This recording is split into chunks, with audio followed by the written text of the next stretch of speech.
All right, good evening, everyone. My name is E.R. Anderson. I'm the executive director of Charis Circle. Charis Circle is a nonprofit programming arm of Charis Books, and Charis Books is the South's oldest independent feminist bookstore. We're really excited to be here with all of you tonight to celebrate Fit Into Me, a novel, a memoir, with Molly Gaudry, who is here in conversation with J.I. Daniels. And we're going to hear also a little bit about J.I. Daniels' forthcoming novel slash maybe memoir too, autofiction. I'm excited to hear about both of these books. Fit Into Me is a hybrid genre tour de force that asks, to what extent can fiction reveal more about an author than nonfiction? So I'm really, really, really happy to have y'all both here. So I'll introduce J.I. Daniels first. He earned his PhD in English literature and creative writing from the University of Utah. He specialized in narrative theory and the impact a work has in bringing readers to writers. He also holds an MFA in creative writing from the University of Houston and a BA in English from Ohio State University. His research interests include the craft of fiction and nonfiction writing, interactive writing such as video games, literary analysis, and other forms of genre crossing defying writing. Jason is the author of a collection of short stories, If You Can, which will be putting in the chat in just a moment, the novel Mount Fugue, and fiction, nonfiction, and interactive pieces published in the Notre Dame Review, Diagram, Juked, and elsewhere. Since 2010, he has taught first-year composition, literature, fiction, nonfiction, and video game courses at multiple institutions. So welcome, Jason. We're really glad you're here. And Molly Gaudry is the author of the verse novel We Take Me Apart, which was a finalist for the Asian American Literary Award and shortlisted for the PEN Osterwheel.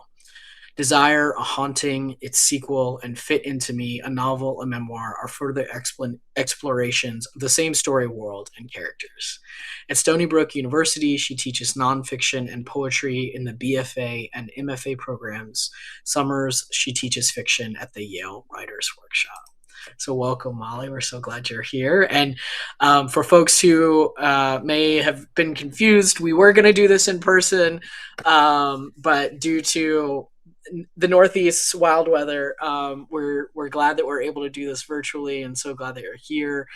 And if there are other folks who were planning to join us live, let them know this will be recorded and up on our YouTube channel. So if they miss it, they can watch it after the fact. So I'm gonna get out of the way, and I can't wait to hear y'all's interesting discussion. Thanks so much for being with us. Thanks so much, ER, for having us and making space and pivoting to virtual. It's really great to have a chance to talk to my old friend Jason. I actually just clicked into the audience to see who's here, and it's kind of really special. I see one of my friends from during my MFA because the book that I'm here to talk about is about like a really hard period of my life during my MFA, and Ben, it's really cool that you're here. Like you helped me get through those years a lot. So it's yeah, I'm a little surprised because it just kind of really cool shock to see you here. So this is not going to be a typical like reading and Q&A. Jason and I have actually made the decision to not read and instead to just have a conversation about my book, Fit Into Me, and his forthcoming memoir, hybrid / cookbook, My Monstrous Family Cookbook, which will be available for pre-order later in the summer, right? Correct. Yeah. But we were just comparing notes and thinking about what our projects have in common and how we handle some of those things differently. And we narrowed it down to sort of three main things that we thought we could talk about. And the first one is that both of our books have a sex scene at the beginning, and it's super awkward for both of us to, I think, like read from it, talk about it, whatever. And so we thought one of the things we could talk about was the difficulty of writing sex scenes and having sex scenes in memoir particularly. And And then another thing we could talk about is just the experimental approaches that we take to our projects. Jason's hybrid is part memoir, part cookbook, but the structure of the book moves backwards. So we begin with desserts and then move into entrees and then move into appetizers and beverages. And then my book is just made up of a complete mishmash of texts, plural, I guess, and circles back on itself, I think, multiple times. And then finally, the sort of issues surrounding literary appropriation. My book makes use of a lot of quotations and collages those. And Jason, you're playing around a lot with just the form of like the recipe, to the extent that you're engaging too with like the kind of storytelling that happens on cooking blogs where people mix their personal story with the recipe. And I know you're finely attuned to that concern of like, okay, I just want to get to the recipe. And so you're playing with that component of that kind of narrative. So let's dive in, but also, if anybody who was really so kind to join us tonight, if anybody has questions along the way, we will stop and spend time answering those questions for sure. So thanks again. Jason. Thank you so much for the introductions. Thank you so much for Charis Books for having us. It's a real pleasure. Man, I'm so glad when we were talking about this, and Molly's like, "Oh, what are you gonna read?" She's like, "I think I have my thing. You should read your sex scene." And I'm like, I don't know. She's like, "No, it works. It's great." And then when she said we're not gonna read, I was so happy about that. I was like, oh, good. This isn't the first reading I do for my book online is like the sex scene, which I spent some time editing that. I was like, ooh, I don't know how I'm going to do that. One of the things that's really interesting about your sex scene is that one of the motifs happening in this book is that it's a book that is about the act of writing, that's very heavily engaged in the act of writing. And one of the mechanisms that you have for this is your word lists. Mm-hmm. And so for the people that haven't read yet, Molly explains that one of her techniques is to read a book and to pull, my brain is not working right now, so let me know if I get this wrong. It's the adverbs and the nouns, correct? Mostly nouns, but also some verbs, yeah. Okay, mostly nouns, yes. And to kind of like read a book of poetry and to pull these verbs and nouns, and then put them into a jumble and then create these lists of 10 words that will then kind of generate the writing. And the first list, which I was like, I can't find this list. And Molly reminded me, it happens before the title page, right? And so it's this wonderful kind of trick that you're playing on the reader. And then that first list leads you directly into a sex scene to more or less start off the book. It happens just a few pages in. And one of my favorite parts about this is we have just the most surprising kind of language as you're jumping into the sex scene. And so I'm curious how much letting, not fate, but the fate of kind of generating this word list, and letting the words suggest the input. I'm curious how much of that is why you have a sex scene, and I'm curious, as you were going back and editing, obviously a lot of the things were deleted, a lot of the things are added later. What led you to kind of keep this in, especially near the beginning of your novel? Yeah, that's a good question.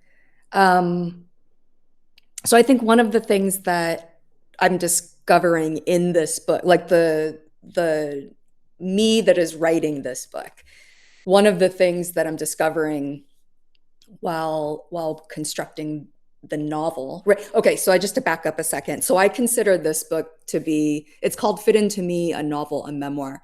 But to just simplify it, I consider this book to be a memoir about trying to write a novel called Fit Into Me. And the novel, if you extracted all of the fiction from this book, it would not add up to a complete novel. It really is about these multiple attempts of different forms and different components of the story and how to get at the character. And I mean, there's one long footnote that's just a character, like me trying to understand who is this character. So I think that one of the things that I discover in this book is that because I have used these word lists now over the course of 3 projects, it is so clear to me how the source material becomes what I say is like the soul of my project. And so I used Gertrude Stein's Tender Buttons for my first book, and that book is like obsessed. There is nothing in that book other than like food, objects, and rooms. I mean, that is basically what that is. Shocking. It's like, it's kind of amazing to see how those words yielded a book that is so much that Gertrude Stein herself kind of like comes through that book. Same goes for the second one. I used a book called A Remembered Darkness, and it's just the sort of like gritty Americana poetry collection from a couple decades ago. And of course it led to Ghost Story. Like, of course, like the words just got me there. And I think same goes then for this book because the words came from Sappho. So, and the first word was dripping, and there's not a lot you can do with that.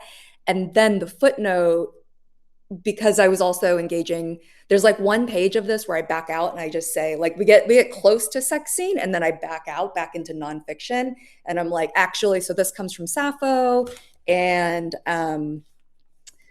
there's like an explanation from one translator and a student who wrote their thesis on that particular translation, and they're really talking about how this word dripping.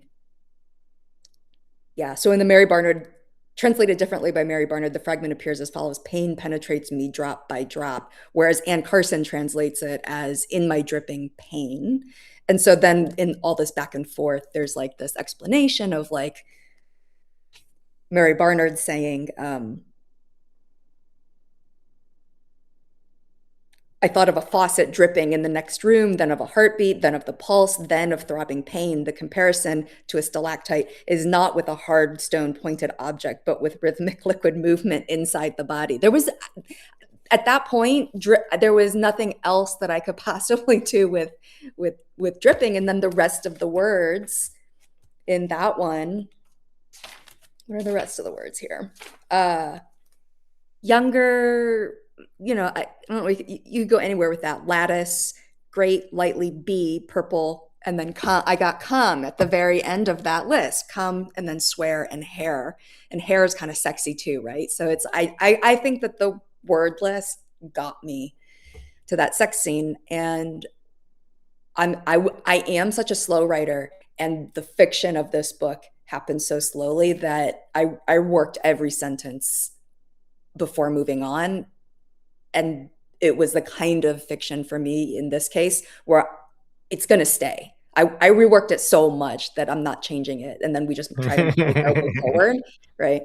But yeah, so that's why it stayed at the beginning.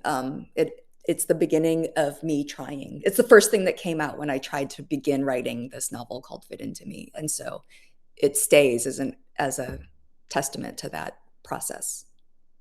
Yeah, absolutely. I mean, you also describe a blowjob as soft as a bee landing on a plum blossom, which is such a surprising. It's a surprising thing because you're like, what could be softer than a bee landing? What a horrifying and beautiful and amazing image. All right, well, now it's your turn to talk. I mean, this is why we decided to talk about this. It's like there's like an awkwardness to this. It really is. And yet the choice remains. The choice to keep that in the book remains. And so what about you? Like, why? And especially because your cookbook goes backwards. If you took us through normally, right? If we began with appetizers, beverages, then made our way into entrees and then got to dessert, it would be at the end of the book, not at the Mhm. beginning. So Mhm. you made a real choice there also. Yeah, I regretted that choice a lot.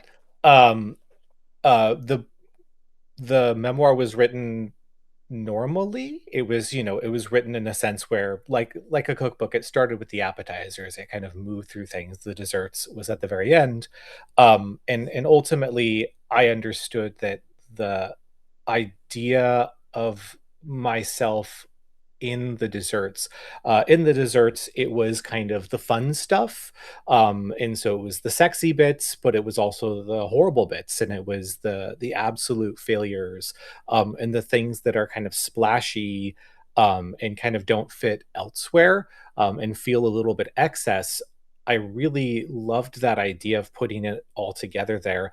But there was a sense chronologically that I was saying these negative things that have happened, these kind of stories about as well as my stories about my family, are kind of what have led to the failures.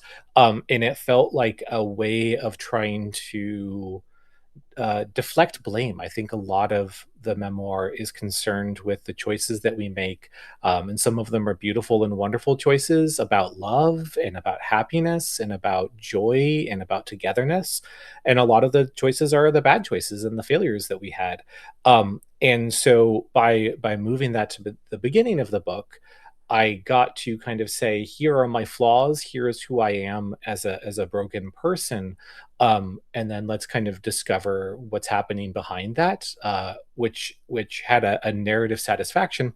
But then I was left with sex stuff at the very beginning. Um, and so I put a bunch of warnings, right? The little chapter that introduces that section says, "Hey, maybe don't read this. You might not want to." And I worried a lot that the readers that would otherwise put up with it if it was at the end would be put off. And I worried that, well, I mean, I worry that my family will read it, and then be like, this is not true. This I'm like, yeah, that's what memoir means. It means false. Um, but I think ultimately the choice we make whenever we bear ourselves in nonfiction, no matter how many kind of smoke screens that we get to put up, and you've talked about this as well, is there's, using the fiction, using the kind of, well, maybe this happened, or this happened at this undisclosed time, or I've changed the people's names. Ultimately people read nonfiction because they want to see something true. And the truth is we are humans and we are messy, and that messiness and weirdness is beautiful. So I just kind of put it in there. And then I just forgot about it enough so that I could like believe that people will just skip it and not even know what happens there. We'll see what happens when your book comes out. When you have to deal with all of this all over again. Yeah. I think though, like you said something about the like bearing yourself in nonfiction. I think that's right. And I actually think there's something interesting about our your sex scene, my sex scene being at the beginning of our books, which for both of us, these are our so for both of us actually, these are our third books, and for both of us, our first nonfiction. And so, as fiction writers who have moved into nonfiction with these projects, there is something that feels especially soul bearing, especially vulnerable, especially sort of like, why am I putting myself on the page like this for the consumption of others? And what is compelling me to do this? And so it does actually seem kind of right that something like a sex scene that is just so private, so intimate, um so naked, really, right, is kind of an announcement when we launch into the stories that are going to come. It feels very much like I'm bearing myself here, and let's just say that. Let's just get that out of the way from the start. Um, so that it's interesting to think about. I don't know if there's a takeaway on this for us with your book or my book, our differences with that? I mean, do we think there is, or was this just a starting point for our conversation where we were like, well, that's something we have in common? Why don't we both talk about that for a minute? I think it's a starting point for the conversation, which is really good. But I think it's also what's really fun is the way in which there is the obfuscation, which I think is coming with it. There's such a bearing of the soul. There's such an honesty that I think that both of us are kind of doing in this.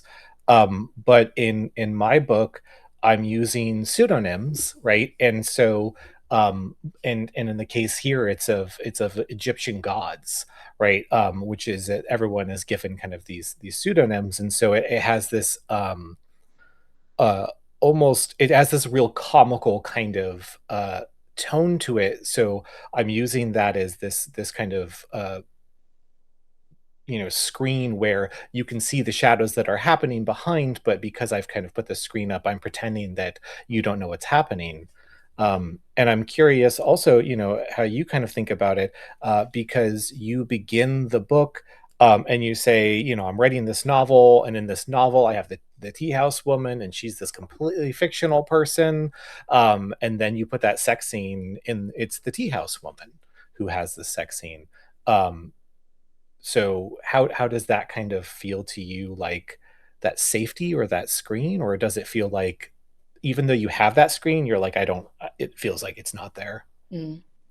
So just for context with yours, you, the narrator, or Jason, the narrator, is having sex Osiris, Isis and Osiris. Hmm. with Isis and Osiris. So that's the missing context from what you said. So in your memoir, all of the characters, your family members, your friends, everybody is recast as a mythological figure.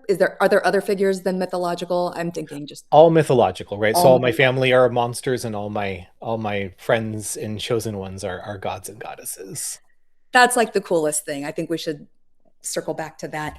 But yes, so in your memoir, which is hybrid in that way, part memoir, part cookbook, you have also turned friends into gods and goddesses, and this other couple into gods and goddesses. And so there's that smokescreen of, it's not straight realism here that we're dealing with, and same for mine.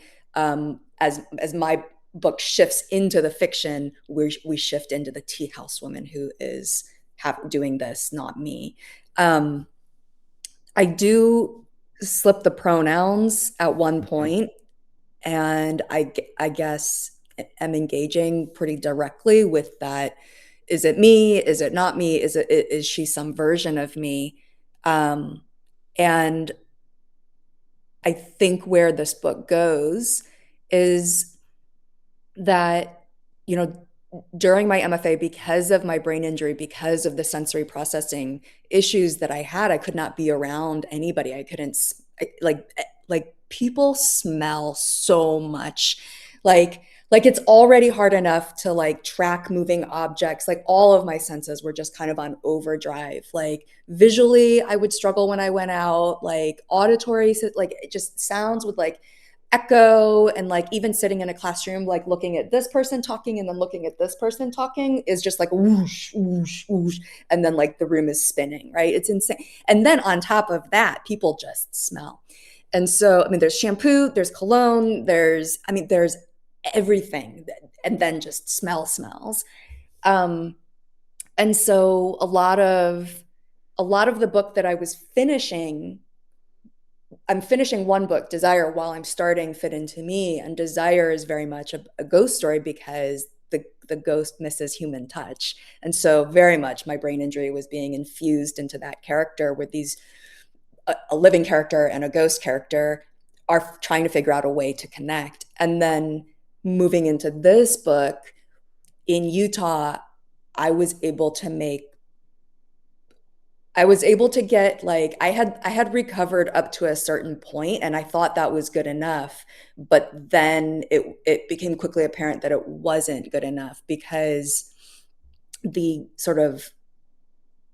demands of graduate school were just too much. And so then I went into some sort of like I went into like experimental treatments. I was a guinea pig at the University of Utah's life skills clinic, and had I got to try a lot of different things. But then my recovery kind of like skyrocketed, and at that point, I decided to start dating after many years of blocking everybody out. And so that sex scene too is very much about like trying to enter back into the world again and be a human body, not a ghost body, or to be a human body with another human body.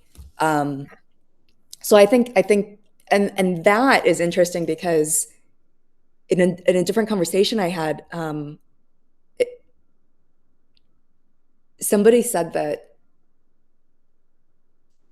there are certain things in this book that I'm willing to talk about, and then there are other things in this book that I'm not. And the brain injury is one that I totally am. And it seems, and she was like, why is that? And I was like, well, it was so external. It was so people facing. Like my experience of it was that I was in the world in a way that I had never been. And it seemed so obvious to me that like, and so it was easier to admit to and share and write about a physical weakness than these more emotional weaknesses and emotional failures. So yeah, I guess it's interesting I've never really thought about it. I mean, for me, that page was here, this scene was there, and let's just move on. And that's the rest of the book. And here we go. This is the first opportunity that I've had or been invited to spend some time thinking through why that choice and what does it mean. Yeah. Yeah. Well, and it's also kind of a great moment because as you're describing it, you're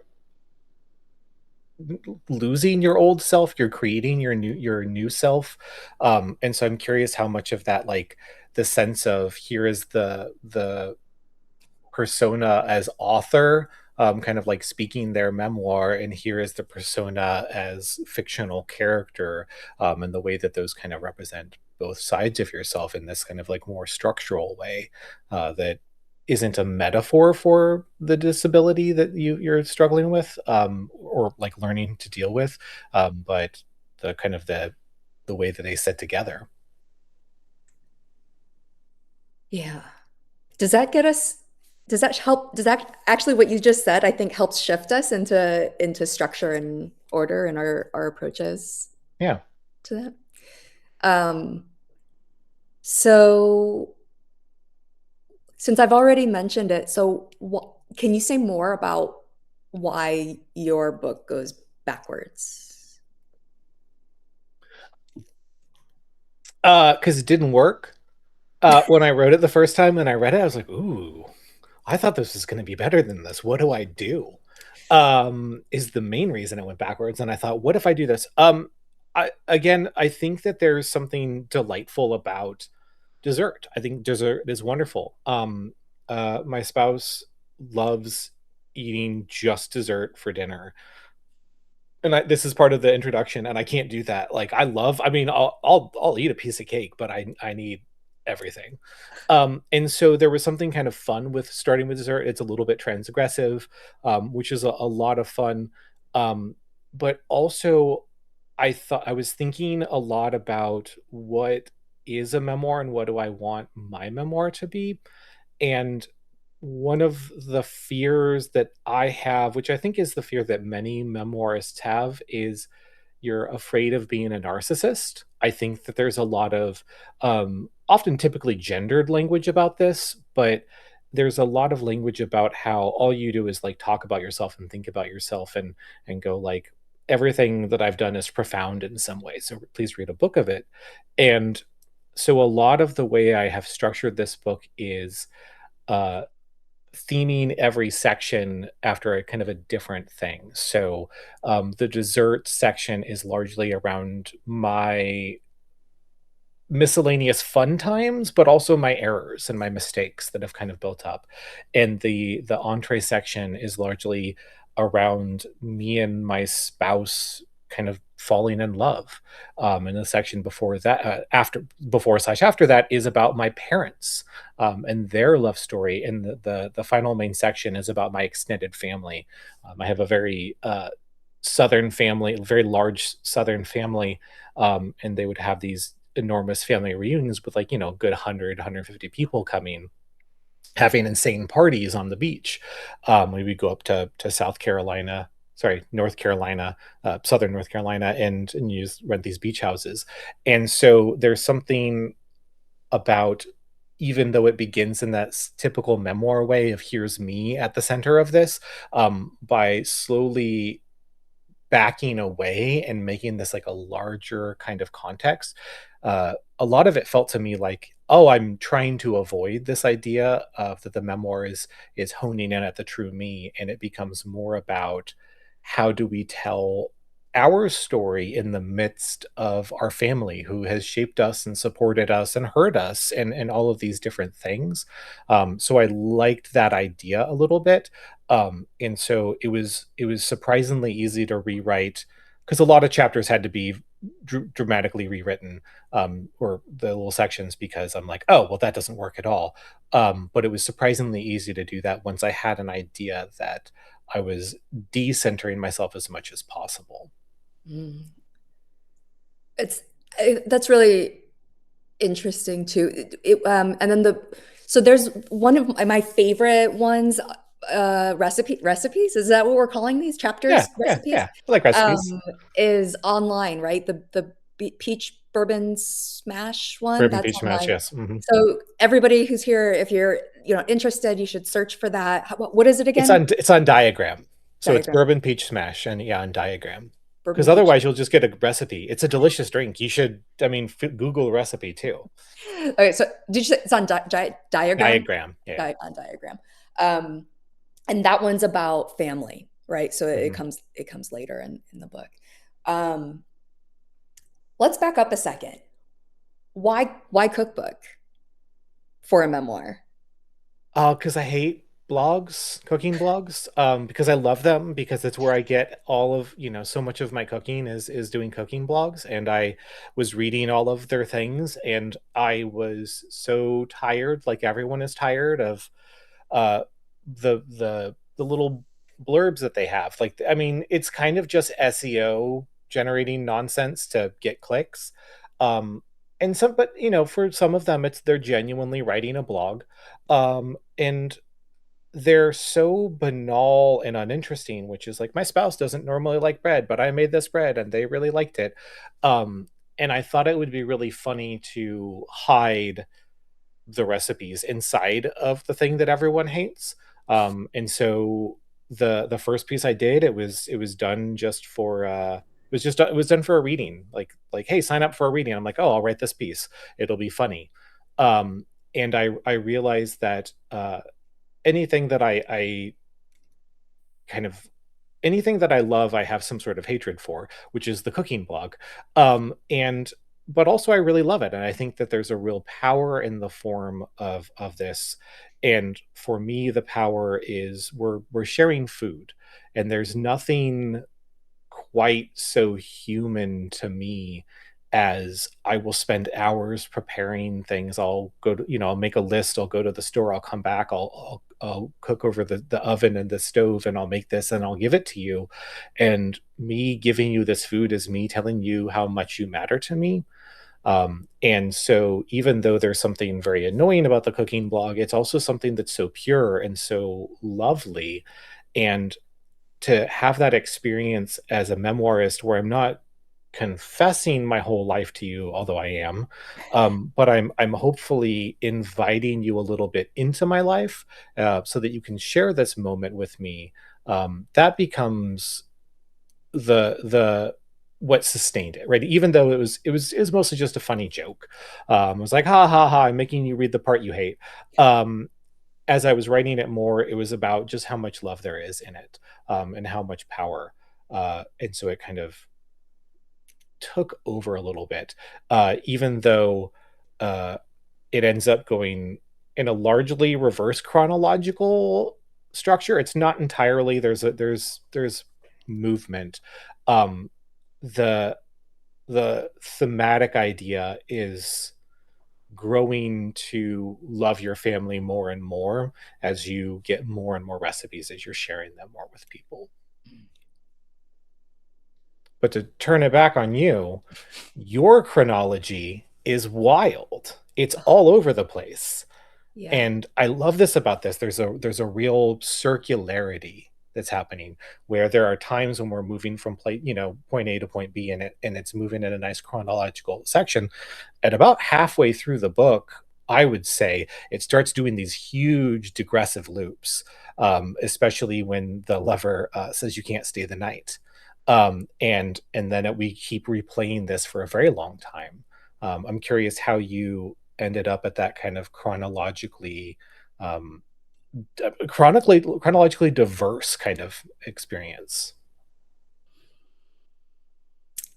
I wish I had like a smart, snappy answer for this. I think this book is really a mishmash. It's very much like a product of my scrambled brain trying to put these narratives of my life together, and the result is messy. Um, I think that another thing that happens in this book is I think there's something to this idea of like the circularity. Certainly, the fiction begins on New Year's Day, and then we go back to Christmas Eve, and then we make our way forward through the week, and then end on like big thing happens on Christmas Eve. We make our way forward. Big mistake happens on New Year's Eve. And then we catch back up with the next morning, New Year's Day, and end on the night of the first day. So New Year's Day night. Is that what I should Yeah. call it? New Year's Day night. So yeah, so absolutely it's got that. I mean, fairly typical structural right? I mean, we see that a lot actually. Here's a starting point. Let's go back in time and get caught up. And now here we are, and we'll take you just a little bit past that. But in terms of the digressions, I think there is something very much that's a part of this book that has to do with an inability to just, there is no linearity, right? That like life is, I think that the narrator, me, like I think, and the Tiao Somin, I think we're all just kind of wrestling with like life is supposed to, it was supposed to be more predictable than this. It was supposed to be this other thing with patterns, and it's not. And it's everything that's like all these little milestones of life just got thrown into the air like confetti. And now what am I supposed to do with this? And I think this book is put together in a way that mirrors my own inability at the time to make peace with and reckon with how achronological my life was. I mean, I just continually kept getting pulled back and grieving my former self that could read faster, think faster, speak faster, be in public. So just consistently, I mean, being pulled back and trying to move forward and telling the story and not being able to because I don't even know the name of the character. So I had to go back and figure that out.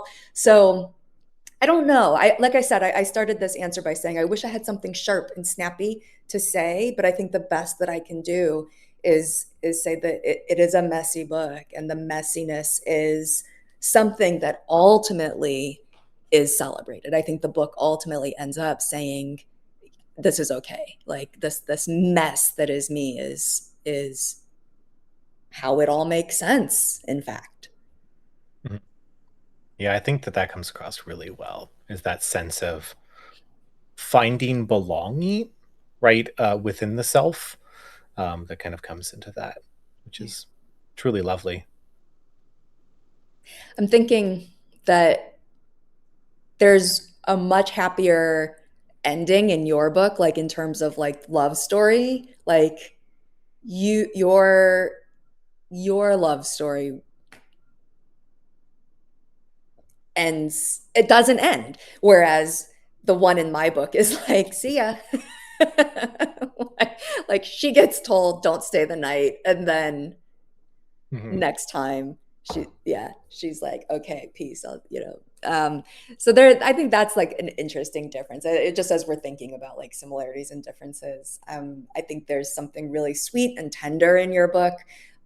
You put all your flaws forward and then move into like these deeper understandings of who you are as we make our way forward and back through time. And I think that's something, I don't want to overstate this, but I think there's something very much that's like testaments to how love endures, and in your book, and how it sustains, how it helps keep a person together. Is that not how your book ends? No, I mean that actually. No, I mean like the love story is not. Wait, we don't end with the love story. But there's the love story of yours is it's writing, right? The love story is writing. This is a book that begins with I am writing this book. And it ends back with that writing process and the continual nature of that. But it also ends with one of the final footnotes is the sweetness, like you're going to be happy. Like I'm so happy that you're going to be happy is one of those final personal notes that we leave on, which is, so I see them very similar in that sense. I think we both see our endings more negatively for ourselves. But there's such a lovely kind of component. And I actually want to just like flip this back to, we've been talking about structure, and I've been thinking about chronological structure and the circularity of that, which I think is really fascinating.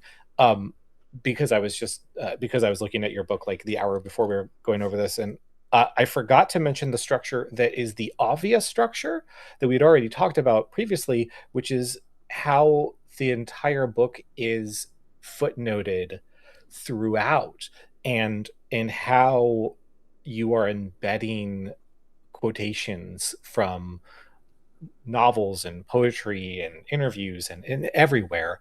Can you talk about this process of integrating quotes? Because especially I imagine there must have been a moment where you're like, oh no, what am I doing? And then you're like, oh yes, I know what I'm doing. I think that probably is exactly what happened. It started very organically. It started, I mean, the very brief section that I actually read from a little bit about the well, but in the Mary Barnard translation of Sappho, da da da da da da, and Carson's looks like this. It actually was very organic and academic in terms of where did the first quotations in this book come from, while citing this thesis, engaging with the issue of translation. And then in the fiction part, the lover character is reading blindness to Jose Saramago's Blindness to the tea house woman, and that line, the line is in there. And so those two, like I can pretty clearly chart. That was one of the ways that quotation began in the nonfiction, and absolutely it was the way it began in the fiction. And then same goes for a long essay with, I'm sort of engaging with Nathaniel Hawthorne's love letters to Sophia Peabody. And so there again, it was very organic for me to just be, as I'm reading through his letters and and navigating his diary entries and whatnot. It begins sort of just typically, the quoting just begins as kind of like typical academic citation. And then I can't look back and locate exactly when was it, how was it that I made this choice to just like add over 100 quotations into this book.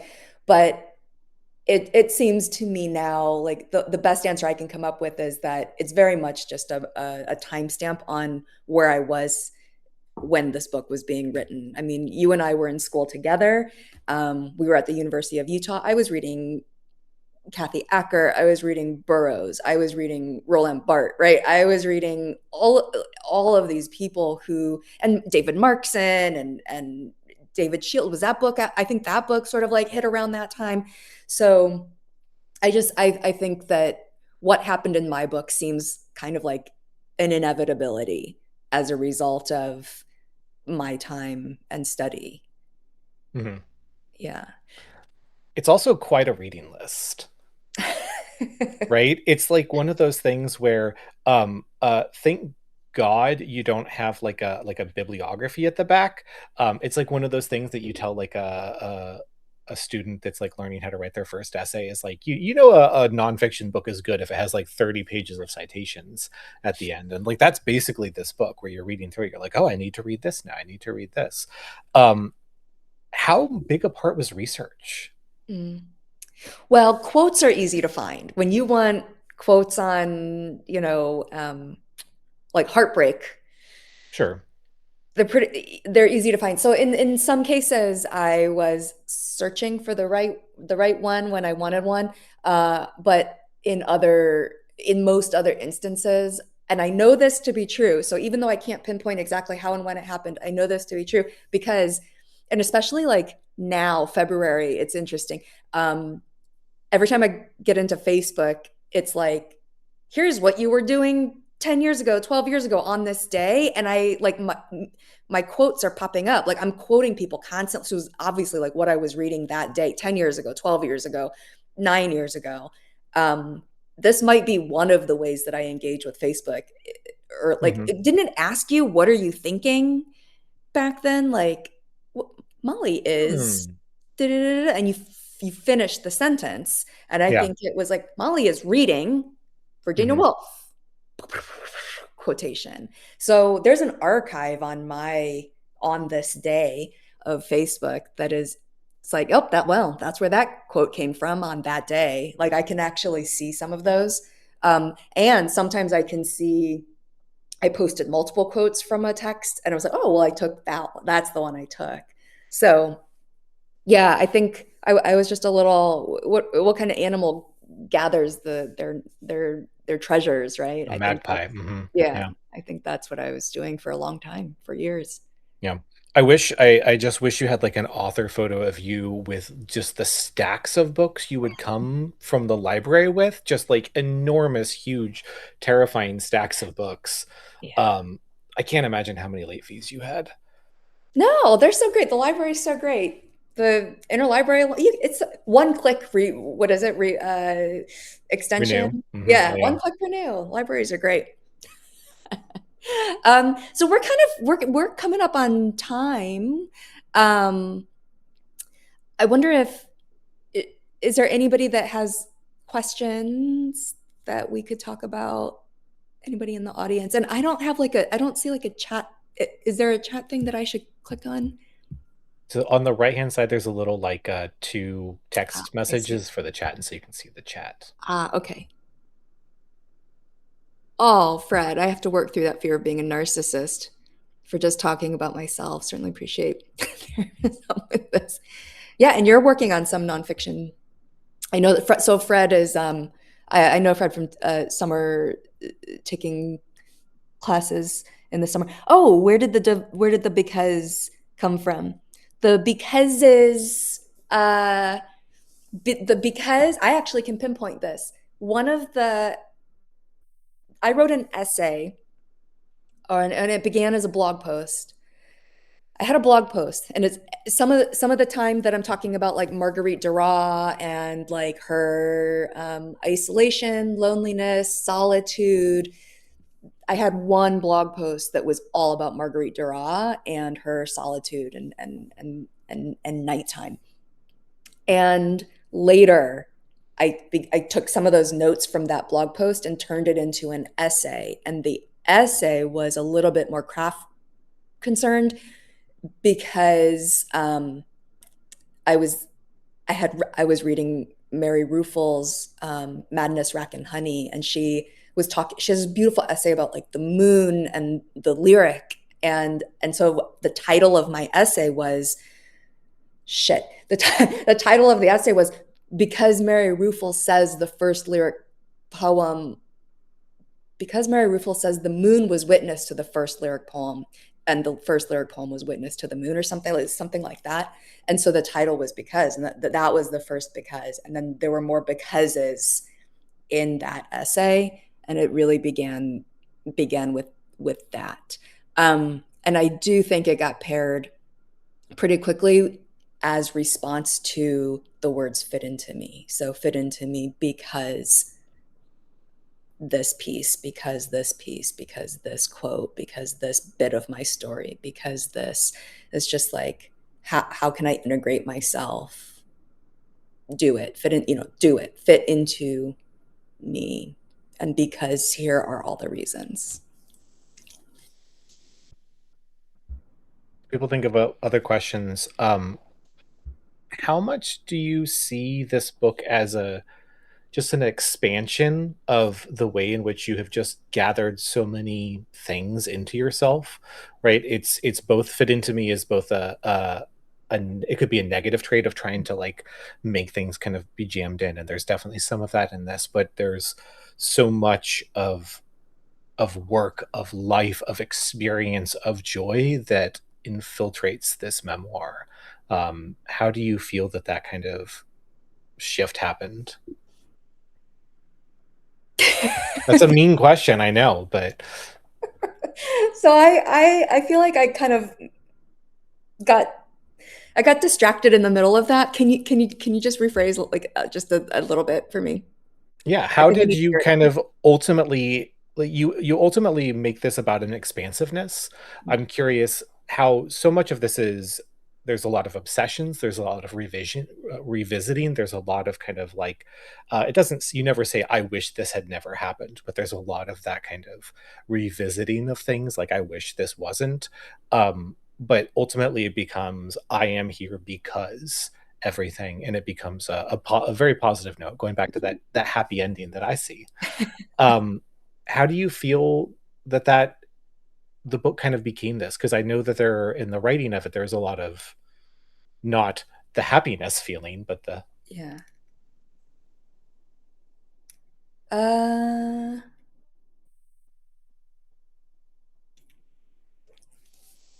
it's interesting to think about that. It's funny because I don't think of this book like that, and it's interesting that you do.